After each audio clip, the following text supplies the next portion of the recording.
I recently participated in an informal debate on non-legislative theonomy with Marek Kizer. My esteemed and worthy opponent, a term used only in the context of this debate, of course, argued in defense of what I call man-made law, stating that these human laws constitute a form of pre-adjudication. Now, our discussion was extensive, lasting over 2 hours, and we covered a wide range of topics related to theonomy and justice. However, my direct response to his comment about pre-adjudication was brief due to the conversation's flow to other aspects of our disagreement. My response was essentially, that's wrong.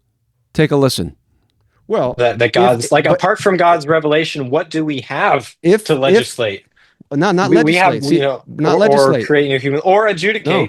But there's a big difference, though. That's the whole point of the position. That the judiciary in your system has to create, like all that human laws are doing are essentially pre-adjudicating so that in our common parlance we have ease. And that is wrong. By what standard? The standard of the Bible. Question. Because where in the Bible do you see that creating do not add laws, to this law? God created human laws, though. God created human laws, right? You can classify them as human.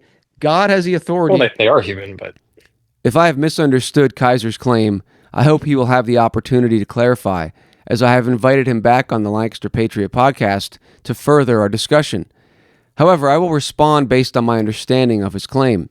I believe his view is that a new human law, that is, a law not inscripturated in the Bible, is similar to pre-adjudication because it allows a magistrate to bypass the need for examining a case and instead enables the magistrate or their agents, such as police officers and a statist system, to preemptively enact or threaten punishment before an accuser brings a charge to a judge, followed by the adjudication process. Now, we should note that this punishment might be more of an underlying threat rather than an explicit action. For example, if we believe that breaking one of these new man-made laws, for example, driving without a license, makes us liable to be harassed by a statist enforcement officer, that is, police officer, and fined or worse, we may be preemptively intimidated into submission due to the enacted pre-adjudication. I think we don't understand the amount of tyranny that occurs simply by the threat of man-made law.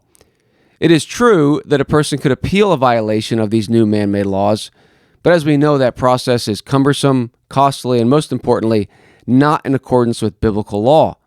Not to mention, there are many thousands, if not millions of people that never appeal these man-made laws and are therefore forced into submission. But as I said, most importantly, this process is not in accord with biblical law. Biblical law requires an accuser to bring the charge against the accused. See Deuteronomy 17, verses 6 through 7. The burden of proof lies with the accuser, not the accused. If a man wishes to accuse his neighbor of driving down the road without a license, he must bring the case before a magistrate and accuse his neighbor of breaking God's law. Of course, a godly judge would promptly dismiss the case, as God's law inscripturated in the Bible does not require a man to obtain a license to travel as he takes dominion and serves his neighbor. After my conversation with Kizer, I discussed the concept of pre-adjudication with my friend Luke Saint, author of The Sound Doctrine of Theocracy. Luke reminded me that this concept of pre-adjudication or prejudging is contrary to the clear biblical command that a judge or magistrate inquire diligently in matters of justice. Now, there are some who will argue that pre-adjudication is necessary to prevent an overwhelming number of cases brought before judges. Now, I would note that Moses had the same problem, that is, a potentially overwhelming number of cases, and pre-adjudication was not the solution that he applied. Rather, he instituted more magistrates and judges to inquire diligently when a case arose. In fact, I believe that if we eliminated the numerous man-made laws that we have, we could find there would be surprisingly few cases to adjudicate compared to our current man-made system. In fact, I contend that even in our present system of pre-adjudication and man-made law, we still have far more court cases, ongoing litigation, and lawsuits than we would have if we eliminated pre-adjudication, i.e., man-made law, and simply had magistrates to adjudicate bases by referring to the evidence in the inscripturated laws in the Bible. Biblical law places the burden of proof on the accuser to bring the case and the magistrate to conduct a diligent inquiry. In contrast, man-made law pre-adjudication places the burden on the accused. The concept of pre-adjudication, or the creation of laws applied before any dispute arises, stands in contrast to the biblical model of justice. The Bible, God's special revelation, provides not only laws for the civil realm, but also a structure for applying them, namely, judges adjudicating between disputants. This system underscores the importance of adjudication, a theme that permeates the Bible. Deuteronomy 25 verse 1 highlights this theme. If there is a dispute between men and they come into court and the judges decide between them, acquitting the innocent and condemning the guilty.